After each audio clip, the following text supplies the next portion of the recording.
اے بندہ خدا، اس مرد نے یہ کہنے میں کہ ہمارا شیعہ ہے سچ نہیں بولا. اگر عمدن جھوٹ بولتا تو تمام تازیانے اسے لگتے اور 30 سال زندان میں پڑا رہتا.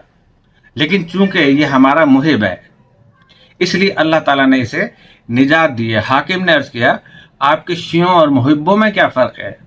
امام علیہ السلام نے فرمایا کہ بسم اللہ الرحمن الرحیم، رب اشرح لی صدری ویسر لی امری واحلل عقدۃ من لسانی یفقہوا قولی. میرے تمام ویورز کو میرے دل کے اتھا گہرائیوں کے ساتھ السلام علیکم ورحمۃ اللہ وبرکاتہ. امید ہے آپ سب لوگ خیریت سے ہوں گے اور خوشباش ہوں گے، اور میں آپ کے لیے دعا گو ہوں، اور آپ سے یہی میری ریکویسٹ ہے کہ آپ بھی میرے لیے دعا کیجیے گا.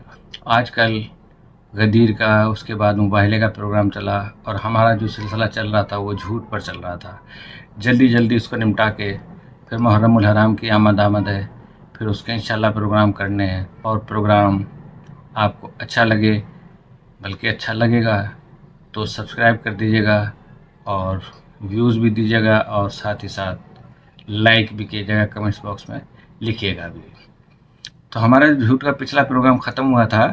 یہ تھا کہ حضرت امام رضا علیہ السلام نے فرمایا تھا کہ میری طرف سے ان کے پاس 60 مرتبہ لگاتار جاؤ اور میرا سلام پہنچاؤ، انہیں ہر قسم کی امداد فراہم پہنچاؤ، ان کو اپنی عطا کا موجب قرار دو، کیونکہ انہوں نے اپنے گناہوں کو توبہ و استغفار سے دھو لیا ہے اور احترام کے قابل ہو چکے ہیں، کیونکہ یہ ہم سے محبت کریں گے. اب پروگرام جو ہے یہاں سے شروع ہوتا ہے کہ 11ویں امام حضرت امام حسن عسکری علیہ السلام کی معرفت تعریف شیعہ کیا ہے. رات کا وقت تھا اور 11ویں بچی رسول کے بیت الشرف کا ایک دروازہ گلی کی طرف کھلا ہوا تھا.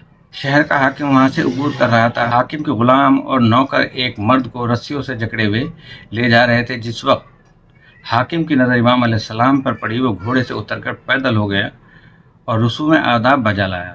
امام علیہ السلام کی خدمت میں عرض کرنے لگا، یا ابن رسول اللہ، اس شخص کو ایک سنار کی دکان سے پکڑا ہے. بس میں یہ سمجھا کہ یہ چور ہے اور دکان کو توڑنے اور چوری کرنے کا ارادہ رکھتا ہے. میں نے چاہا کہ اسے 500 تازیانے رسید کروں. اس نے کہا کہ میں امیر المومنین علیہ السلام اور امام علی رضا علیہ السلام کا شیعہ ہوں. بس اسے تازیانے لگانے سے باز رہا، اور اب حاضر ہوا ہوں کہ آپ سے رہنمائی حاصل کروں اور اس کی بات کی سچائی دریافت کروں. امام علیہ السلام نے فرمایا، معاذ اللہ، یہ شخص حضرت علی علیہ السلام کا شیعہ نہیں ہو سکتا، چونکہ اپنے متعلق ایسا اعتقاد رکھتا ہے، اس لیے خدا نے اسے تیرے ہاتھوں گرفتار کر دیا ہے. حاکم شہر نے امام علیہ السلام کی نظروں سے دور جا کر حکم دیا کہ اس شخص کو منہ کے بل لٹا دو، اور 2 افراد مقرر کیے تاکہ اس کے دونوں طرف کھڑے ہو کر تازیانے لگانا شروع کر دیں. جب انہوں نے تازیانے لگانے شروع کیے تو حاکم شہر نے دیکھا کہ تازیانے زمین پر لگ رہے ہیں اور اس شخص کو کوئی نقصان نہیں پہنچ رہا. حاکم نے کہا، کیا کر رہے ہو؟ اس کی ٹانگوں پر مارو. انہوں نے چاہا کہ ایسا کریں، لیکن ہر ایک تازیانہ ایک دوسرے کو لگتا اور اس کی اپنی چیخ بلند ہو جاتی، بجائے اس کو کہ جس کو تازیانے مارے جا رہے تھے. حاکم نے کہا، تم پاگل ہو گئے ہو، اس آدمی کو مارو. انہوں نے کہا کہ ہم چاہتے تو یہی ہیں، لیکن ہمارے ہاتھ پلٹ جاتے ہیں اور تازیانے ایک دوسرے کو جا لگتے ہیں. حاکم نے 2 آدمیوں کا اضافہ اور کر دیا اور حکم دیا کہ اس کو گھیرے میں لے کر ہر طرف سے مارو، اور خود بھی نزدیک جا کھڑا ہوا. اس بار صورت احوال بالکل بدل چکی تھی. تازیانے اوپر بلند ہوتے اور حاکم کے جسم پر رسید ہو جاتے، گویا وہ گھوڑے سے گرنے لگتا. کہنے لگا، ہم تو اسے مار رہے ہیں. حاکم نے تازیانے مارنے والوں کو تبدیل کروایا، ان کی جگہ دوسروں کو مقرر کر دیا، اور انہیں حکم دیا کہ تازیانے اس شخص کو ماریں. لیکن جب انہوں نے تازیانے مارنے شروع کیے تو وہی تازیانے حاکم کو لگنا شروع ہو گئے. بالآخر حاکم شہر نے کہا کہ تم بھی تو مجھے ہی مار رہے ہو. انہوں نے کہا کہ ہم تو فقط اس شخص کو مار رہے ہیں جس کے متعلق آپ نے حکم دیا ہے، لیکن ہمارے ہاتھ. اس دوران وہ مرد ملزم بول اٹھا، اتنی علامات دیکھ کر بھی تو بیدار نہیں ہوگا اے حاکم؟ تو دیکھ رہا ہے کہ ضربتیں مجھ سے دور ہٹ جاتی ہیں. مجھے خدمت امام علیہ السلام میں واپس لے چل، پھر جو وہ حکم دیں اس پر عمل کرنا. حاکم تمام لوگوں سمیت دوبارہ خدمت اقدس امام عالی مقام علیہ السلام میں حاضر ہو کر عرض گزار ہوا. آپ نے فرمایا کہ یہ آپ کا شیعہ نہیں ہے، پس جو شخص آپ کا شیعہ نہیں ہے وہ ابلیس کا شیعہ ہے اور جہنم میں مقام رکھتا ہے، لیکن میں نے اس مرد جوان سے 2 معجزے دیکھے ہیں کہ جو پیغمبروں کے ساتھ مخصوص ہیں۔ امام علیہ السلام نے فرمایا یا پیغمبروں کے اوصیاء کے ساتھ مخصوص ہوتے ہیں۔ اے حاکم شہر، اے بندہ خدا، اس مرد نے یہ کہنے میں کہ ہمارا شیعہ ہے سچ نہیں بولا۔ اگر عمدن جھوٹ بولتا تو تمام تازیانے اسے لگتے اور 30 سال زندان میں پڑا رہتا، لیکن چونکہ یہ ہمارا محب ہے اس لیے اللہ تعالیٰ نے اسے نجات دی ہے۔ حاکم نے عرض کیا آپ کے شیعوں اور محبوں میں کیا فرق ہے؟ امام علیہ السلام نے فرمایا کہ ہمارے شیعہ وہ افراد ہیں جو ہماری پیروی کرتے ہیں اور ہمارے امر و نہی کی اطاعت کرتے ہیں، لیکن وہ لوگ جن کا کردار ہمارے کردار سے مختلف ہے، واجبات الہی کو انجام نہیں دیتے، محرمات الہی کے مرتکب ہو جاتے ہیں، وہ ہمارے شیعہ نہیں ہیں۔ بڑی سخت شرائط ہیں شیعہ ہونے کے لیے۔ پھر حاکم سے فرمایا افسوس ہے کہ تو نے بھی ایسا جھوٹ بولا کہ اگر عمدن بولتا تو اللہ تعالیٰ تجھے 1000 تازیانے اور 30 سال زندان میں گرفتار کر دیتا۔ حاکم نے حیران ہو کر پوچھا کون سا جھوٹ؟ امام علیہ السلام نے فرمایا تو نے خود یہ بتایا کہ اس مرد سے یہ معجزات تو نے دیکھے ہیں۔ اگر تو نے یہ کہا ہوتا کہ اس مرد میں یہ معجزے دیکھے ہیں تو تجھ پر الزام نہ تھا، لیکن تو نے ایسا نہ کہا۔ کیا حضرت عیسیٰ علیہ السلام کا مردوں کو زندہ کرنا ان مردوں کا معجزہ تھا یا کہ عیسیٰ علیہ السلام کا؟ کیا عیسیٰ علیہ السلام کا مٹی کے پرندوں کو بنا کے اڑا دینا ان پرندوں کا معجزہ تھا یا بلکہ عیسیٰ علیہ السلام کا معجزہ تھا؟ کیا ایک پیغمبر کے زمانے میں لوگوں کا بندر بن جانا ان لوگوں کا کمال تھا جو بندر بن گئے یا خدا کے پیغمبر کا؟ حاکم نے عرض کیا مولا میں اپنی بات پہ شرمندہ و نادم ہوں اور توبہ و استغفار کرتا ہوں۔ اس مقام پر امام علی مقام علیہ السلام نے اس مرد محب کی طرف رخ انور کیا اور فرمایا اے بندہ خدا تو حضرت علی علیہ السلام کے شیعوں میں شامل نہیں ہے، البتہ ان کے محبوں میں سے ہے۔ شیعان علی علیہ السلام وہ لوگ ہوتے ہیں جن کے بارے میں خدا فرماتا ہے والذین آمنوا وعملوا الصالحات اولئک اصحاب الجنہ ھم فیہا خالدون۔ وہ افراد ایسے ہیں کہ اللہ تعالیٰ پر ایمان لائے اور اس کی ذات اقدس کو کمال سعادت سے منزہ گردانا۔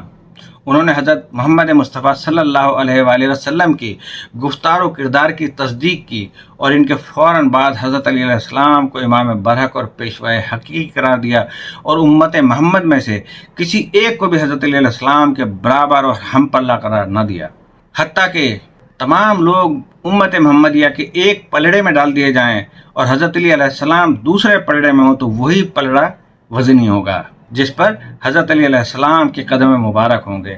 حضرت علی علیہ السلام کے شیعہ وہ افراد ہیں کہ اللہ تعالیٰ کے راستے میں اس بات سے کوئی خوف نہیں رکھتے کہ موت ان پر آن پڑے یا وہ موت پر آن پڑیں۔ حضرت علی علیہ السلام کے شیعہ وہ افراد جمع مرد ہیں کہ جیسے حالات بھی ہوں اپنے ایمانی بھائیوں کو اپنی ذات پر ترجیح دیتے ہیں، خواہ وہ خود بھی محتاج ہوں۔ اللہ تعالیٰ نے جس کام سے روکا ہے وہاں نظر نہیں آتے اور جس چیز کا اللہ تعالیٰ نے حکم دیا ہے اس سے سرتابی نہیں کرتے۔ یہ وہ لوگ ہیں جنہوں نے مولا علیہ السلام کی پیروی کی، اپنے برادران ایمانی کا احترام کرتے ہیں۔ یہ باتیں میں اپنے پاس سے نہیں کہہ رہا ہوں بلکہ فرامین حضرت محمد مصطفیٰ صلی اللہ علیہ وآلہ وسلم بیان کر رہا ہوں۔ فرمایا کہ وہ عمل صالحات اور اصلاح والے عمل بجا لاتے ہیں۔ انتظار امام مہدی علیہ السلام میں جھوٹے کردار اور رویے۔ محمد و آل محمد کے پیروکاروں کی صفات میں سے ایک صفت یہ ہے کہ ہمیشہ قائم آل محمد صلی اللہ علیہ وآلہ وسلم کے لیے آمادہ اور مستعد رہتے ہیں ان کے انتظار میں، حتیٰ کہ پوری دنیا کے ایک سرے سے لے کے دوسرے سرے تک عدالت قائم کرنے میں شرکت کریں۔ آمادگی بمعنی حضور قائم آل محمد کی انتظار اور استقبال کی تیاری۔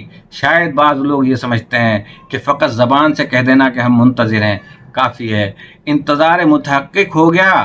گزشتہ زمانے میں کچھ ایسے لوگ بھی ہوئے ہیں جو اپنے گھروں میں تلواریں سنبھالے ہوئے حفاظت کرتے رہے اور اسے انتظار سمجھتے رہے۔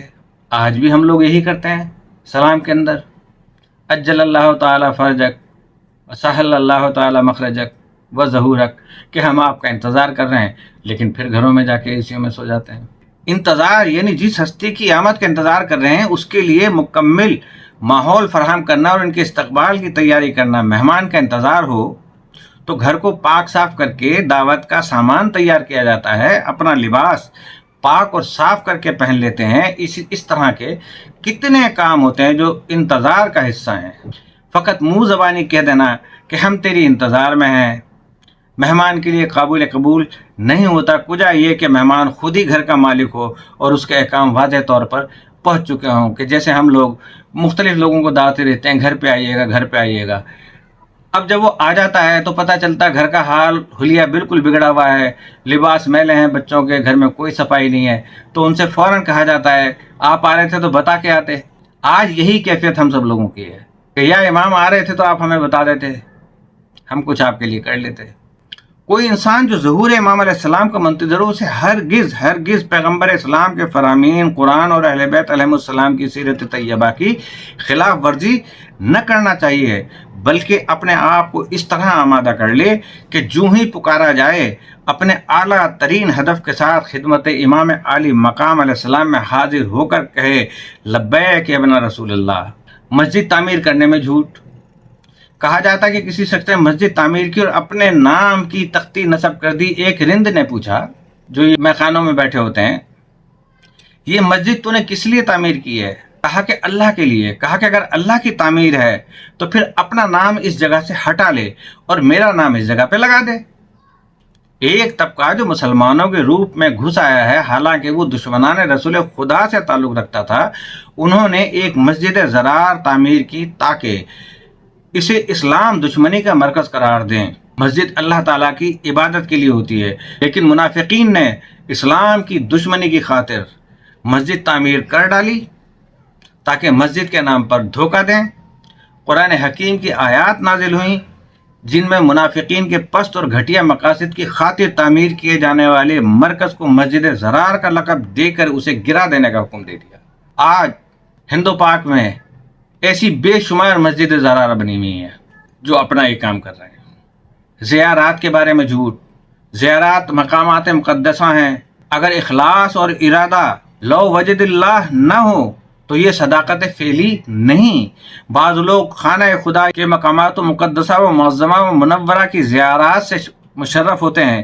جو لوگ خود بھی اپنی نیت کے جھوٹ سے آگاہ ہیں، ان سے ہمارا کوئی سروکار نہیں، لیکن ہمارا روح سخن ان زائرین کی طرف ہے کہ جو اپنے آپ کو زیارات مقدسہ کے قصد اور ارادے کا فاعل تصور کرتے ہیں. انہیں چاہیے کہ ایسے عظیم عزت و شرف کے مقام پر ہر لحاظ سے اپنے کردار، نیت اور ارادے کو بار بار محاسبہ کر کے اخلاص، تواضع، خشوع و خضوع کی بنیادوں پر تعمیر کرتے رہیں. اپنے نفس کے ارادہ و عمل کی کڑی نگرانی کریں تاکہ ان مقامات کی تعظیم و تکریم اور آداب و تسلیمات میں کوئی کوتاہی نہ رہ جائے. ایک روایتی زائر کربلائے معلیٰ روانہ ہوا. بدقسمت انسان اپنی کم علمی اور غفلت کی بنا پر سیر سپاٹے میں اس قدر مصروف عمل رہا کہ جب واپسی کے لیے بس پر سوار ہوا تو معلوم ہوا کہ حرم محترم امام حسین علیہ السلام کی بارگاہ مقدس میں حضوری کا شرف تو حاصل ہوا نہیں. اتنی غفلت اور بے توجہی انتہائی بد نصیبی اور بے معرفتی پر دلیل ہے. اگر ایسی بے توجہی کی حالت میں رسمی طور پر بارگاہ مقدس میں حاضر ہونے کا موقع مل بھی جاتا تو کیا ہوتا؟ اسے معلوم ہی نہ تھا کہ ارادے کا نیت اور اخلاص سے تعلق ہے. کجا یہ کہ حسن فعلی و حسن فاعلی صداقت قلبی اور خشوع و خضوع سے پیدا ہوتا ہے. ہمارا پروگرام آج کا یہاں پہ ہم ختم کرتے ہیں تاکہ آپ کو دیکھنے میں زیادہ وقت نہ لگے، کیونکہ آپ سب لوگ ہم سمیت بہت زیادہ مصروف ہیں. ہمارے پاس اتنا ٹائم نہیں ہوتا کہ ہم جھوٹ جیسی گناہ کبیرہ کی چیزوں کو سمجھ سکیں اور اپنے اعمال کا محاسبہ کر سکیں. اجازت چاہتا ہوں اس دعا کے ساتھ کہ اللہ پاک ہم سب کی جان و مال و عزت و آبرو اور ایمان کی حفاظت فرمائے اور مملکت خداداد پاکستان کو استحکام عطا فرما، اور جو غریب غربا ہیں، جو مقروض ہیں، ان کے قرض عطا فرما دے، جو بیمار ہیں ان کو شفائے کاملہ و عاجلہ ببرکت طول عمر عطا فرما، اور ایران کو غیبی امداد عطا فرما کہ وہ اس وقت بیک وقت 12-13 سلطنتوں سے اکیلا نہ برد آزمائیں، اور خدا کا فضل و کرم اس کے ساتھ ہے۔ السلام علیکم ورحمۃ اللہ۔